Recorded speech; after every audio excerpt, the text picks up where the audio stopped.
Welcome back. ನಿನ್ನೆ ಪರಪ್ಪನಗ್ರಹಾರ ಕೇಂದ್ರ ಕಾರಾಗೃಹಕ್ಕೆ ರಕ್ಷಿತಾ ಮತ್ತು ಪ್ರೇಮ್ ಇಬ್ರು ಕೂಡ ಹೋಗಿದ್ರು. ಹೋಗಿ ಭೇಟಿ ಮಾಡಿ ಬರ್ತಾ ಇದ್ದಂತೆ ನಟಿ ರಕ್ಷಿತಾ ಕಣ್ಣೀರನ್ನ ಹಾಕ್ತಾರೆ. ನೋಡಿ, ಅದು ರಕ್ಷಿತಾ ಮತ್ತು ದರ್ಶನ್ ಅವ್ರದ್ದೊಂದು ಫ್ರೆಂಡ್ಶಿಪ್ ಇದೆಯಲ್ಲ, ಎಲ್ಲರಿಗೂ ಗೊತ್ತಿರುವಂಥ ವಿಚಾರ, ಒಂದು ಹೆಲ್ದಿ ಫ್ರೆಂಡ್ಶಿಪ್ ಅದು. ಸೊ ನಿನ್ನೆ ಅವ್ರನ್ನ ಜೈಲಲ್ಲಿ ಭೇಟಿ ಮಾಡಿ ಹೊರಗಡೆ ಬರ್ತಾ ಇದ್ದಂತೆ ಕಣ್ಣೀರು ಹಾಕ್ತಾರೆ. ಬಹಳ ಬೇಸರವನ್ನ ಕೂಡ ವ್ಯಕ್ತಪಡಿಸ್ತಾರೆ. ಕೊಲೆ ಕೇಸ್ನಲ್ಲಿ ಕಂಬಿ ಹಿಂದೆ ಕಾಟೇರ ಕೂಡ ಕಣ್ಣೀರನ್ನು ಹಾಕಿದ್ದಾರಂತೆ. ದರ್ಶನ್ ಕೂಡ ಕಣ್ಣೀರು ಹಾಕಿದ್ದಾರೆ. ರಕ್ಷಿತಾ ಪ್ರೇಮನ್ನ ನೋಡ್ತಾ ಇದ್ದಂತೆ ಗಳಗಳ ಹತ್ತಿದ್ದಾರೆ. ನಾನು ರೇಣುಕಾ ಸ್ವಾಮಿ ಕೊಲೆ ಮಾಡಿಲ್ಲ ಅಂತ ಹೇಳಿದ್ರಂತೆ ದರ್ಶನ್. ಕಾನೂನಿದೆ, ನ್ಯಾಯ ಸಿಗಬಹುದು ಅನ್ನುವ ಮಾತುಗಳನ್ನು ಆಡಿದ್ದಾರೆ. ದರ್ಶನ್ ಪರಪ್ಪನಗ್ರಹಾರ ಸೇರಿ 1 ವಾರ ಕಳೆದೋಗಿದೆ. ಕೊಲೆ ಕೇಸ್ನಲ್ಲಿ ಕಂಬಿ ಹಿಂದೆ ಸೇರಿ 1 ವಾರ ಆಗಿದೆ. ನೋಡಿ, ವಾರದಲ್ಲಿ 3 ಭೇಟಿ ಮಾಡೋದಕ್ಕೆ ಅವಕಾಶ.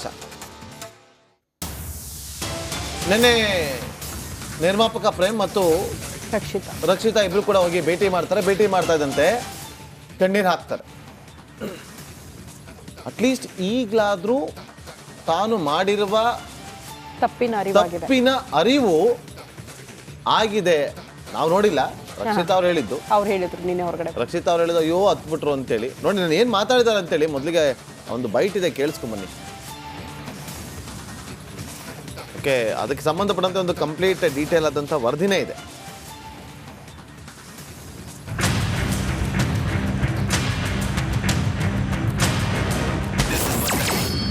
ಜೈಲಿನಲ್ಲೂ ಕಾಟೇರನ ಕುಟುಂಬಕ್ಕೊಂದೇ ಟೆನ್ಷನ್. ಕೆಟ್ಟ ಮೇಲೂ ಬುದ್ಧಿ ಕಲಿಯೋದಿಲ್ವಾ ದರ್ಶನ್?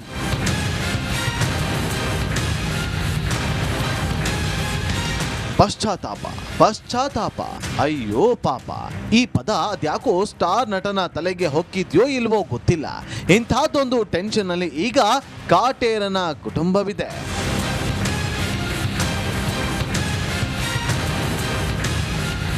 ಹೌದು, ಪವಿತ್ರ ಗೌಡಗಾಗಿ ಜೈಲು ಸೇರಿದ ದರ್ಶನ್ ಜೈಲಿನಲ್ಲೂ ಅದೇ ಗೆಳತಿ ಗುಂಗಿನಲ್ಲಿದ್ದಾರ. ಜೈಲಿನಲ್ಲೂ ಪವಿತ್ರ ಗೌಡ ಮಾತನ್ನೇ ಕೇಳ್ತಾರ. ಮತ್ತೆಲ್ಲಿ ದರ್ಶನ್ ಹಾಗೂ ಪವಿತ್ರ ಗೌಡ ಒಂದಾಗ್ತಾರೋ ಏನೋ? ಇದೇ ಪ್ರಶ್ನೆಗಳು ದರ್ಶನ್ ಕುಟುಂಬಕ್ಕೆ ಆತಂಕ ತಂದೊಡ್ಡಿವೆ. ಸೆರೆ ವಾಸದಲ್ಲೂ ಆ ಸೆರಗಿನದ್ದೇ ಚಿಂತೆ. ಪವಿತ್ರ ಗೌಡ ಸುತ್ತ 108 ಅಂತೆ ಕಂತೆ.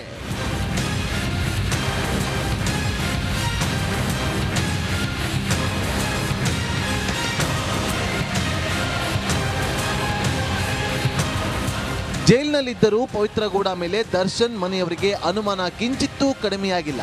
ಮತ್ತೆಲ್ಲಿ ಇವಳು ಒಂದಾಗುತ್ತಾಳೋ ಅನ್ನೋ ಆತಂಕ. ಇದರಿಂದ ಇಬ್ಬರು ಮಾತನಾಡದಂತೆ ಹೊರಗಿನಿಂದಲೇ ತಂತ್ರ ಹೆಣೆಯಲಾಗಿದೆ.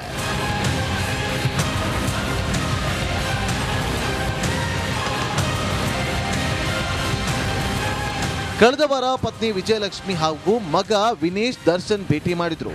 ಇದೀಗ ಅದೇ ದರ್ಶನ್ ನೋಡಲು ನಟಿ ರಕ್ಷಿತಾ ಹಾಗೂ ಪ್ರೇಮ್ ಪರಪ್ಪನ ಅಗ್ರಹಾರ ಜೈಲಿಗೆ ಭೇಟಿ ಕೊಟ್ಟಿದ್ರು. ನಟ ದರ್ಶನ್ ಭೇಟಿ ವೇಳೆ ನಟಿ ರಕ್ಷಿತಾ ಕಣ್ಣೀರು ಹಾಕಿದ್ರು ಎನ್ನಲಾಗಿದೆ. ದರ್ಶನ್ ಭೇಟಿ ನಂತರ ಮಾತನಾಡಿದ ರಕ್ಷಿತಾ, ಪ್ರೇಮ್ ದರ್ಶನ್ ಆರಾಮಾಗಿದ್ದಾರೆ ಅಂದ್ರು. ಏನೇನಾಗಿದ್ರು ನೀವು ಮೀಡಿಯಾದವರು ಏನು ತೋರಿಸ್ತಾ ಇದ್ರು, unfortunate. I would just like to say that nobody is above the law and may justice be done. Madam ಏನು ಮಾತಾಡಿದ್ರು? ಆರಾಮಾಗಿದ್ದಾರೆ ಸರ್? ಏನು ಮಾತಾಡಿದ್ರು? ಈತ ಸೆರೆ ವಾಸದಲ್ಲಿರುವ ಸಾರಥಿಯ ಗೆಳತಿ ಪವಿತ್ರ ಗೌಡ ಭೇಟಿಗೆ ವಕೀಲ ನಾರಾಯಣಸ್ವಾಮಿ ಭೇಟಿ ನೀಡಿದ್ರು. ಪವಿತ್ರ ಗೌಡ ಪರ ವಕೀಲರು ಕೊಲೆ ಕೇಸ್ನಲ್ಲಿ ವಕಾಲತ್ತಿಗೆ ಸಹಿ ಹಾಕಿಸಿಕೊಳ್ಳೋದಕ್ಕೆ ಆಗಮಿಸಿದ್ರು.